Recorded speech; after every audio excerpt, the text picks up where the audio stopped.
Chief McDaniel was known for bone-crushing hits and a warrior spirit. He was a Native American icon who conquered wrestling, but was the system always racist towards him? This is the unfortunate story that took him from the ring to his deathbed. Some men are made for competition, but Wahoo McDaniel was made for a fight. Whether it was on the football field or in the wrestling ring, he gave it his all. He wasn't just a great athlete, he was a warrior in every sense. Starting as a hard-hitting linebacker in the AFL, Wahoo later became one of wrestling's toughest competitors. He played by his own rules and earned respect with every chop and every battle. But his journey wasn't easy. As a Native American, he faced racism, unfair decisions, and backstage politics that often worked against him. Between 1981 and 1984, McDaniel lost the NWA United States Championship under circumstances that didn't feel fair. It wasn't just that he lost, but how he lost. In 1981, Roddy Piper paid Abdullah the Butcher to attack McDaniel, and because of a technicality, the NWA stripped him of his title. Normally, these kinds of things were reviewed, but this time, no one even called for a board meeting. In 1982, he lost the title again after Sargent. Slaughter deliberately injured him. Since he couldn't defend the championship, they took it away. Once again, no review. Then in 1984, he fought Ricky Steamboat in a match where things got out of control. Steamboat accidentally knocked out the referee and Tully Blanchard interfered, swinging a chair.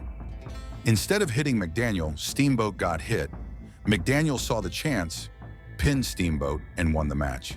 But this time, the NWA held a full board meeting to review it. That made McDaniel angry. Why was this situation treated differently? He felt like the NWA had always been working against him. All I can sense is discrimination and racism. Let me know what you think in the comments section. Another one of his controversies was that McDaniel was known for his hard-hitting style, which fans loved but wrestlers sometimes feared. He chopped his opponents so hard that some ended up needing stitches. One of the most infamous incidents happened in a match with Ric Flair. During the fight, Flair broke a wooden table, grabbed a piece of it, and swung at McDaniel. What he didn't realize was that a nail was sticking out. When it hit McDaniel, it left a deep cut over his eye that needed 42 stitches. Another time, during a match with Sargent, Slaughter, McDaniel's chops were so powerful that Slaughter had to get stitches from just one hit. McDaniel didn't mean to hurt anyone, but he fought hard, and sometimes things got out of control. His toughness wasn't just something people saw in the ring. He carried it into real life too, and sometimes that led to trouble. One night in Charlotte, North Carolina, he was at a bar showing off his new diamond ring. It slipped off his finger and fell to the floor. When he bent down to pick it up, a woman at the bar misunderstood what he was doing and got angry. The argument quickly turned into a full-on fight involving her and 3 men. McDaniel defended himself, and at one point the woman even jumped on his back. He flipped her over his shoulder without thinking twice. Ric Flair, who was there, later said it was one of the wildest things he had ever seen. In the end, McDaniel and Flair were both arrested and had to pay $3,500 in fines. McDaniel also lived life on the edge. He loved to drink, and even after he was diagnosed with diabetes, he didn't stop. Instead of cutting back, he just took extra insulin so he could keep drinking as much as he always had. He also loved to gamble, especially on the golf course. He placed big bets against famous people. Gambling wasn't necessarily a problem, but for someone who lived life with so much intensity, it could easily get out of hand. Eventually, his body couldn't keep up. Years of drinking and hard living took a toll. In 2000, he lost both of his kidneys and struggled with diabetes until it finally took his life. Being a Native American wrestler, McDaniel was proud of his heritage, but he also had to deal with racial insensitivity. His wrestling career also made it hard for him to have a normal personal life. He was married 5 times to 4 different women. He once admitted that being a wrestler made it almost impossible to have a stable home life. He was always on the road, barely saw his family, and was exhausted when he did come home. There were no nights off, no family vacations, no time to just relax. Wrestling demanded everything from him, and in the end, it took a toll on his relationships. By the mid-1990s, McDaniel's health began to take a serious turn for the worse. After spending years in the wrestling ring, pushing his body to the limit, The wear and tear finally caught up with him. He had always lived life at full speed, but his body was starting to slow down. In 1996, he was forced to retire from wrestling, a decision that must have been difficult for someone who had spent decades in the sport. Not long after stepping away from the ring, McDaniel was diagnosed with diabetes. At first, he kept going as best he could, but over time, his health problems became too much to ignore. By the year 2000, his condition had worsened so much that he lost both of his kidneys. This meant he had to undergo dialysis treatments multiple times a week while waiting for a kidney transplant. It was a difficult time, but McDaniel, being the fighter he always was, tried to push through. Unfortunately, things didn't go the way he had hoped. While still waiting for a transplant, he suffered a stroke, making his already fragile condition even worse. His body, which had endured so much punishment over the years, was struggling to keep going. On April 18, 2002, in Houston, Texas, Wahoo McDaniel passed away at the age of 63. The official cause of death was complications from diabetes and kidney failure, made even worse by the stroke he had suffered. For a man who had always been so strong and full of energy, those last few years must have been incredibly difficult. McDaniel loved being outdoors, but as his health declined, he could no longer do the things that had once brought him so much joy. He had spent his entire life moving, competing, and proving his strength, and now he was forced to sit back and watch from the sidelines. That had to be frustrating for someone like him. Despite everything he went through, McDaniel was remembered by his friends as someone who never lost his spirit.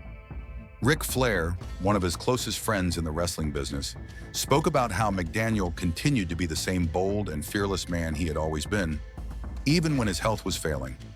At the same time, Flair admitted that he wished McDaniel had taken better care of himself. His hard-living lifestyle had finally caught up with him, and those who knew him best couldn't help but wonder if things might have turned out differently if he had made different choices along the way. Even though McDaniel's life ended too soon, his legacy in wrestling remains strong. Fans still talk about his legendary toughness, his unforgettable rivalries, and the impact he had on the sport. Now, for the real fans out there, we have a quick rundown of his epic career. Make sure you stay till the end and pay homage to the legacy of this legend. Edward Hugh McDaniel, better known to the world as Wahoo McDaniel, lived a life that could have been ripped straight from the pages of an old-school adventure novel. He wasn't just a football player, and he wasn't just a wrestler. He was a force of nature, a legend in both sports, and a man whose name still echoes in arenas and locker rooms decades after his passing. He was born in Bernice, Louisiana in 1938, a small town where life wasn't easy, but toughness was a way of life. His family had deep roots in the Choctaw and Chickasaw nations, and his father, Hugh, was a hard-working man in the oil industry. The McDaniels moved around a lot, chasing work and opportunity, finally settling in Midland, Texas. Young Edward grew up with a strong sense of identity, shaped by his heritage, his family, and the rugged places they called home. From an early age, it was clear McDaniel wasn't like other kids. He had a fire in him, an energy that made him stand out. He was a natural athlete, built for competition. At Midland High School, he dominated in track, throwing the shot put like a man twice his size and coming close to winning state in discus. But football, that was his true love. He had a way of playing that made people stop and watch. He wasn't just strong, he was smart, fast, and fearless. Football opened doors for him. He was so good that Bud Wilkinson, the legendary coach at the University of Oklahoma, wanted him on his team. He joined the Sooners, and he didn't just play, he made history. One day, he kicked a punt that soared an unbelievable 91 yards. That record still stands today. People might forget scores and stats, but nobody forgets a kick like that. College wasn't just about football for McDaniel. He joined the Sigma Chi fraternity and soaked in the college experience. But deep down, he knew his life would always be about competition. When he left Oklahoma, he went straight into professional football, playing linebacker in the American Football League. Over the years, he suited up for the Houston Oilers, Denver Broncos, New York Jets, and Miami Dolphins. He was tough, he hit hard, and he made sure people knew his name. But Wahoo wasn't like most football players. While his teammates were spending the off-season resting or working regular jobs, he had another gig lined up: professional wrestling.